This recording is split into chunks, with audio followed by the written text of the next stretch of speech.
Ya pasó una semana más y de nuevo tenemos el gusto de presentar el resumen con las principales noticias internacionales. Soy Alejandro Ramírez y esta es la información de lo que fue noticia en el mundo en los últimos 8 días. El presidente Donald Trump insistió en que el acuerdo con México incluye entendimientos que no han sido develados aún y señaló que dejará al gobierno de López Obrador decidir cuándo difundir esta información. También habló del futuro de los venezolanos. El presidente Donald Trump insiste en que el acuerdo con México incluye partes aún no difundidas. Este es el acuerdo que todo el mundo dice que no tengo. El mandatario asegura que los pactos alcanzados son positivos tanto para Estados Unidos como para México. Se refiere al acuerdo alcanzado el viernes pasado con la delegación mexicana que, liderada por el canciller Marcelo Ebrard, se desplazó hasta Washington. En diversas ocasiones, durante el fin de semana, Trump dio a entender que había un acuerdo comercial paralelo, asegurando que el vecino del sur compraría más productos agrícolas a Estados Unidos, pero México niega haber acordado más detalles de los ya develados. Sin embargo, Trump mantiene el suspense. Voy a dejar que México haga el anuncio en el momento adecuado. Desde México quieren hacerlo, pero este es el acuerdo. Es un acuerdo muy simple. Esta es una página de un acuerdo amplio y muy bueno para ambos, México y Estados Unidos. El presidente también se refirió a Venezuela este martes. Preguntado por la prensa, dijo estar estudiando la posibilidad de ofrecer asilo o un estatus de protección temporal a este colectivo, sin entrar en más detalles. Las declaraciones del presidente Trump llegan después de que la Agencia para los Refugiados de Naciones Unidas anunciara que el número de venezolanos que han abandonado su país a causa de la crisis haya superado ya la barrera de los 4 millones. Bricio Segovia, Voz de América, Washington. A pesar de ese acuerdo, que es tan pequeño e impreso que el presidente lo puede guardar en la bolsa de su saco, el secretario interino de Seguridad Nacional de Estados Unidos denunció la gravedad de la crisis migratoria en la frontera con México, que en mayo, según el funcionario, llegó a niveles sin precedentes.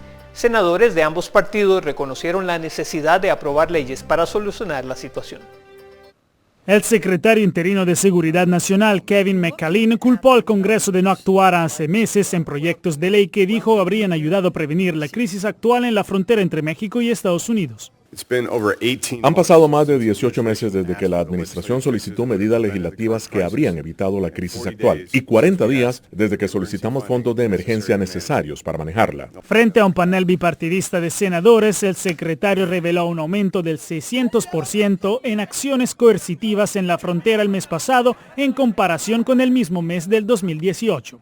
También mencionó el arresto de 133,000 migrantes solo en el último mes. El senador republicano Lindsey Graham dice que el punto de ruptura ya se superó y preguntó: si cambiamos nuestras leyes para que digan, si usted es de Centroamérica no podrá solicitar asilo cuando ya esté presente en Estados Unidos, deberá hacerlo desde su país de origen o quizás desde México, ¿qué efecto podría tener la decisión en el problema? En primer lugar, sería devastador para organizaciones que se benefician de este ciclo. Proporcionaría acceso a asilo dentro de su país de una manera mucho más segura, en lugar de emprender este peligroso viaje. Además, detendría este flujo de inmediato. Según McAleenan, detener a las familias migrantes con niños por 100 días en lugar de 20 antes de liberarlos en el país a la espera de su audiencia inmigratoria permitiría procesarlos legalmente de mejor manera y reduciría el flujo inmigratorio entre 70 y 90%. Legisladores demócratas reconocieron también la gravedad de la situación.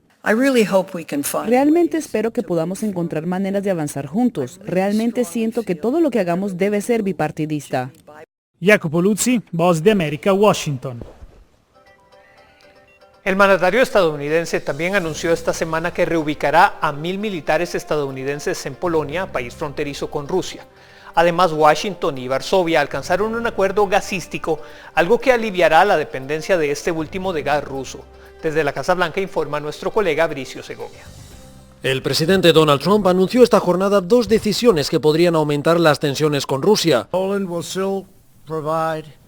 Polonia proveerá bases e infraestructura para apoyar la presencia militar de 1,000 tropas estadounidenses. El gobierno polaco construirá estos proyectos sin coste alguno para Estados Unidos.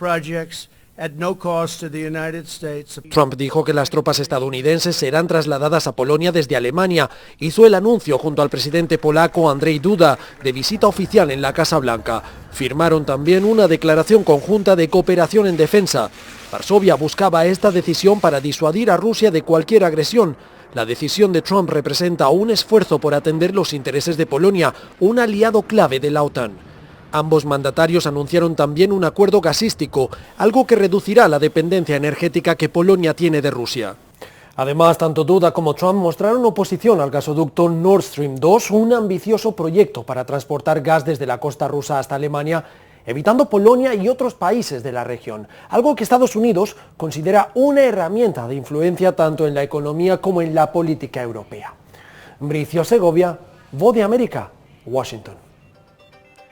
Steven Mnuchin, el secretario del Tesoro estadounidense, dijo que la Casa Blanca podría imponer nuevos aranceles a China si no ve avances en la próxima reunión de Trump con el presidente chino Xi Jinping.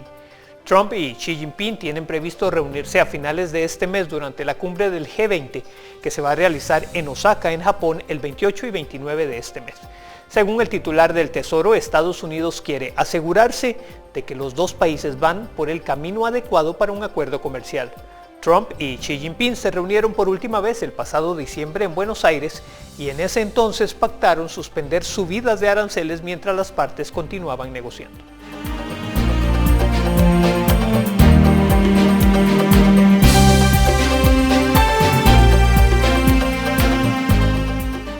El ministro británico de Interior, Sajid Javid, confirmó que firmó la solicitud de extradición del fundador de Wikileaks, Julian Assange, a Estados Unidos, que lo quiere juzgar por una veintena de cargos, entre ellos cargos de espionaje.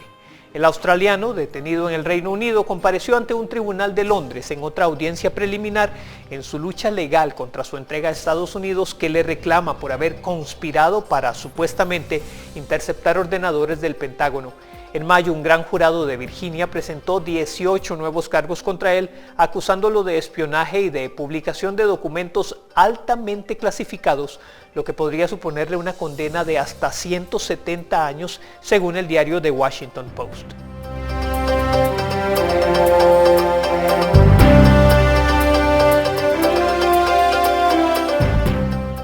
Los indicadores mundiales del precio de venta del petróleo a nivel internacional subieron luego de que dos buques petroleros fueron evacuados tras sufrir ataques en el Golfo de Omán. La agencia de noticias iraní, IRNA, confirmó que el Grupo de Operaciones Marítimas Comerciales de Reino Unido, que forma parte de la Royal Navy, dio la voz de alarma al informar que se había producido un incidente en el Golfo de Omán cerca de la costa iraní y que Reino Unido y sus socios estaban investigando lo ocurrido. Los barcos afectados fueron el Front Alert, con bandera de las Islas Marshall y operado por la naviera noruega Frontline para la petrolera taiwanesa CPC, y el Kokuka Courageous, con bandera de Panamá y propiedad de una empresa japonesa. Tradewinds, un sitio especializado en maniobras militares, informó que el Front Alert fue alcanzado por un torpedo cuando navegaba frente a las costas del Emirato de Fujairah.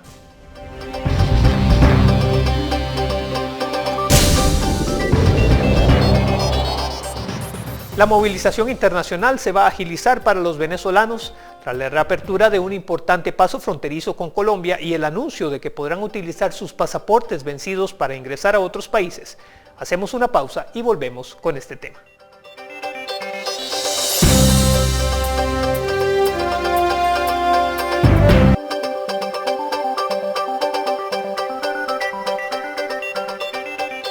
$4 millones de venezolanos han dejado su país y son refugiados en otras naciones, según un informe de Naciones Unidas.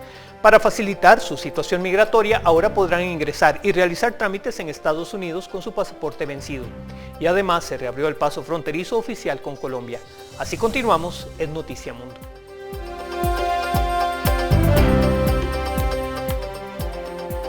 Miles de personas se movilizaron a través de la frontera de Colombia y Venezuela tras la apertura luego de 4 meses de ese paso fronterizo. Según las autoridades, esta reapertura va a disminuir el uso de pasos ilegales para transitar la zona fronteriza. Con la apertura de la frontera, las personas decidieron cruzar los puentes internacionales para llegar hasta Cúcuta en busca de alimentos, medicinas y otros productos, por lo que Freddy Bernal, protector del Táchira, mencionó que están haciendo controles migratorios en los pasos autorizados para salir del país. Esto es parte del ejercicio de la soberanía, del respeto a los derechos humanos y de la garantía de que hay control interno total. O sea, por aquí lo veo bastante bien, mejor que por la trocha se pasa mucho trabajo. Pero estoy de acuerdo, pero todavía hace falta que quiten los trailers para poder el autobús llegar hasta allá a recoger los niños. Muchísimo cambio, porque por la trocha se pasa mucho trabajo, a veces el río está crecido, uno se moja, los niños, más que todo por los niños. El comandante de la Policía Metropolitana de Cúcuta, coronel José Palomino, explicó la medida del cierre de los pasos ilegales. Especial migratorio está en boca de frontera, en boca de cada una de estas trochas, para que quien pasa la trocha sin cumplir los requisitos migratorios serán llevados ante Migración Colombia para ser devueltos. Las autoridades colombianas mencionaron que en las últimas 48 horas son por lo menos 100.000 personas las que han ingresado de Venezuela después de que se habilitaran los pasos peatonales por los puentes internacionales, y han recomendado que para estar en Colombia deben portar los documentos que los acrediten migratoriamente. Desde Cúcuta, Colombia, informó Heider Logato, Voz de América. Carlos Vecchio, el embajador de Venezuela designado por Juan Guaidó en los Estados Unidos, notificó que los venezolanos podrán ingresar a ese territorio estadounidense con la visa vigente y el pasaporte vencido. Vecchio explicó que si el pasaporte de un ciudadano venezolano se vence este año, 2019, entonces el documento va a tener una prórroga de 5 años, así que podrá entrar a los Estados Unidos con su visa vigente y su pasaporte venezolano vencido. Y ese pasaporte también le puede servir en Estados Unidos como un documento de identidad para los trámites respectivos, como por ejemplo la emisión de una licencia. Gustavo Marcano, el ministro consejero de la Embajada de Venezuela por parte de Juan Guaidó en ese país, refirió que la principal necesidad de los ciudadanos venezolanos dentro de Estados Unidos es la vigencia de su pasaporte, que les va a permitir realizar sus trámites como licencia de conducción, bancarización, seguros médicos, entre otros.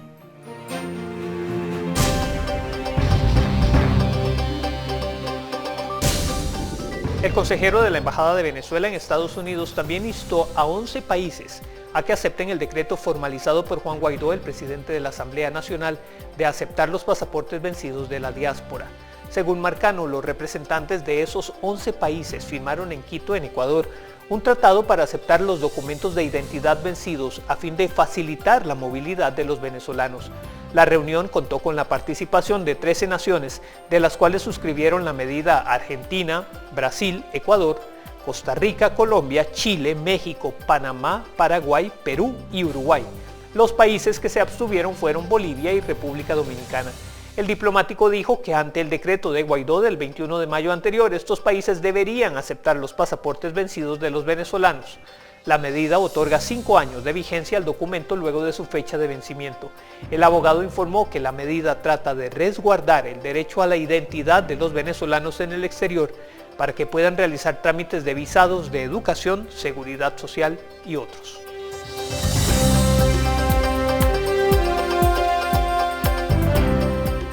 Un reciente informe de Naciones Unidas reveló que 4 millones de venezolanos han salido del país y hoy son refugiados en otras naciones del continente.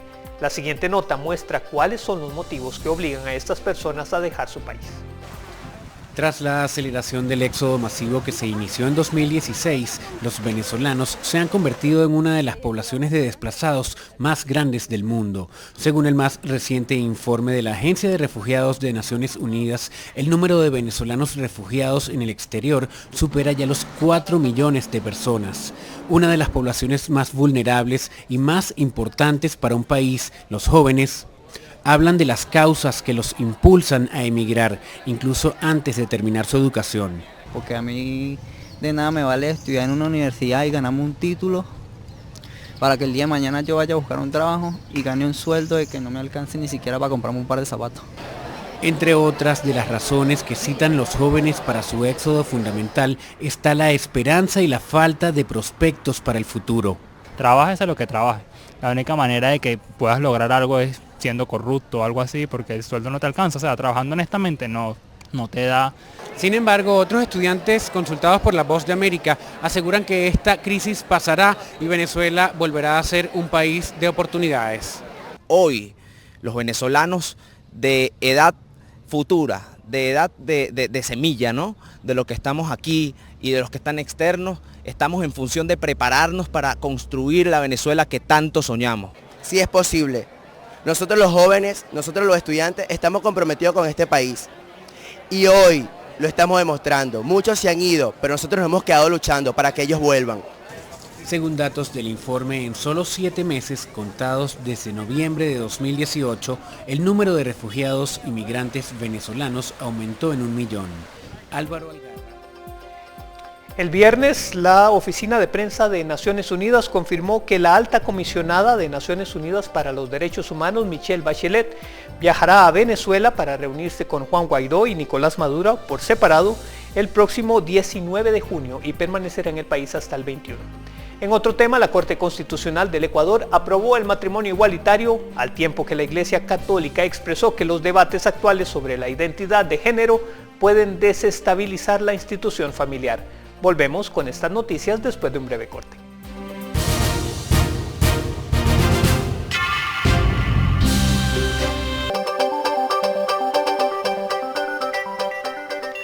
La comunidad homosexual celebra en Ecuador la aprobación del matrimonio igualitario, mientras que la Iglesia criticó los debates sobre identidad de género, afirmando que los esfuerzos para ir más allá de la diferencia sexual constitutiva de hombre y mujer conducen a una masculinidad o feminidad ambigua.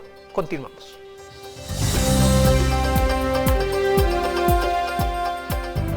La Corte Constitucional ecuatoriana aprobó el matrimonio igualitario sentando jurisprudencia en un país donde la Carta Magna de estilo socialista en vigencia desde el año 2008 establece que el matrimonio es la unión entre hombre y mujer. El organismo precisó en un comunicado que el matrimonio entre personas del mismo sexo fue aprobado en una sesión reservada con el voto de 5 de sus 9 miembros. Los 4 jueces que se pronunciaron en contra consideraron que para reconocer el matrimonio igualitario primero se deben realizar reformas constitucionales mediante mecanismos contemplados en la ley y a través de la Asamblea Nacional. Pero para expertos constitucionalistas el pronunciamiento es obligatorio en el país porque las decisiones de la Corte Constitucional obligan a las autoridades ecuatorianas a acatarlas.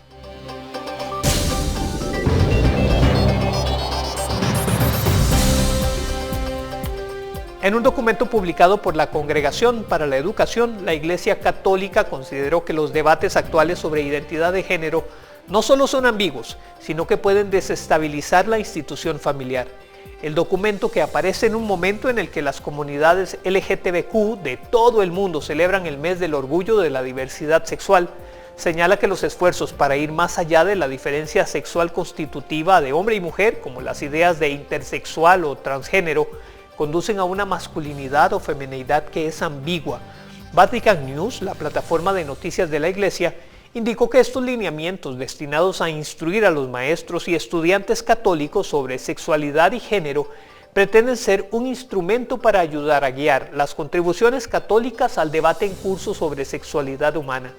El texto generó rechazo entre grupos defensores de los derechos de las personas del bloque de diversidad sexual por considerar que constituye una herramienta perjudicial que se va a utilizar para oprimir y dañar no solo a las personas transgénero, sino también a las lesbianas, los gays y bisexuales. En un comunicado, New Ways Ministry, un grupo de defensa de católicos representantes de la comunidad, cuestionó que el texto no toma en cuenta las nuevas formas en que la ciencia entiende la identidad de género y comparó los criterios actuales de la Iglesia Católica con los de los años oscuros de la Edad Media.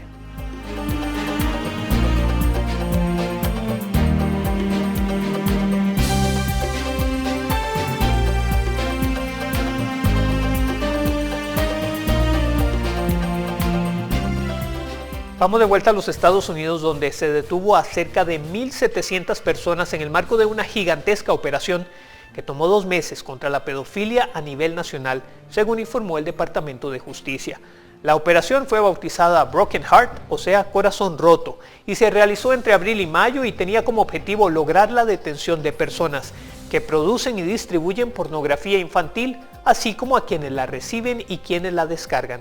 El departamento explicó que las autoridades también estaban detrás de personas involucradas en el tráfico sexual de menores y pedófilos que viajan por el país, al igual que los extranjeros que abusan sexualmente de niños. La operación llevó a identificar a 308 presuntos abusadores y a 357 niños que sufrieron abusos obligados a participar en producciones de pornografía.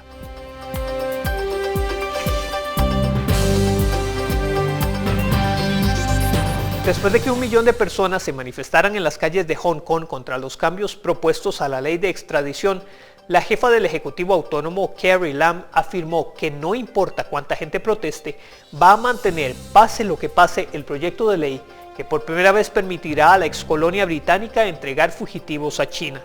Esta semana se llevó a cabo una de las mayores, si no la mayor en la historia hongkonesa. 1 de cada 7 residentes, según los organizadores, participó en una concentración que colapsó durante horas el centro de la ciudad. No se recordaba nada igual desde que otro 1,5 millones de personas se echó a las calles en 1989, inmediatamente después de la sangrienta disolución de las manifestaciones de Tiananmen. Para condenar ese baño de sangre, los participantes en la masiva protesta reclaman que se retire la propuesta de ley que temen va a asestar un golpe mortal al principio, un país, 2 sistemas, por el que se garantizan el territorio autónomo, libertades que no existen en la China continental.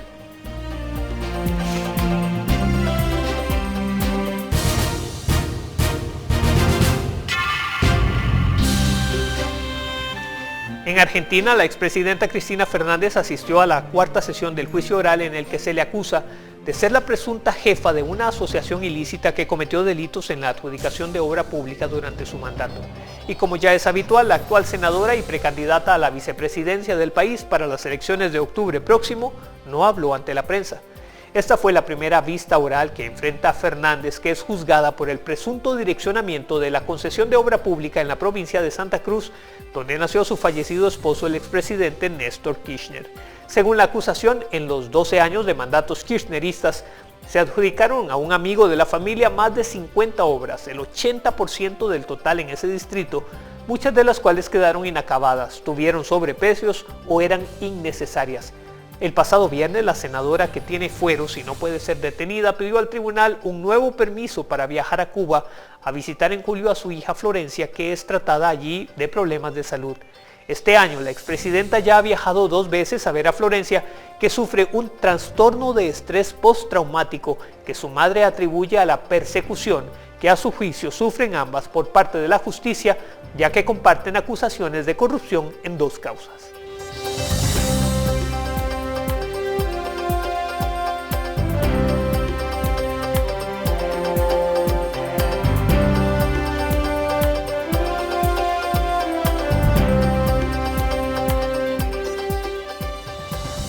Los equipos de rescate recuperaron los cadáveres del Danubio en el marco del operativo puesto en marcha para reflotar la embarcación turística que se hundió hace 2 semanas con 35 personas a bordo, de las cuales solo sobrevivieron 7, según han informado las autoridades húngaras. El lunes comenzó la operación para sacar el Mermaid, que llevaba a 33 turistas surcoreanos y a 2 tripulantes húngaros del fondo del Danubio, donde se hundió el pasado 29 de mayo tras ser golpeado por detrás por un gran crucero suizo. 7 surcoreanos fueron rescatados con vida, mientras que las otras 28 personas se dieron por muertas. En las maniobras del pasado martes, los buzos recuperaron 4 cadáveres más y encontraron un 5º que no pudieron llevar a la superficie, pues la operación de rescate de ese día se suspendió ante la posibilidad de que el buque se partiera en 2, dificultando con ello los trabajos en curso. Sin embargo, al final de la semana, finalmente lograron reflotar el crucero.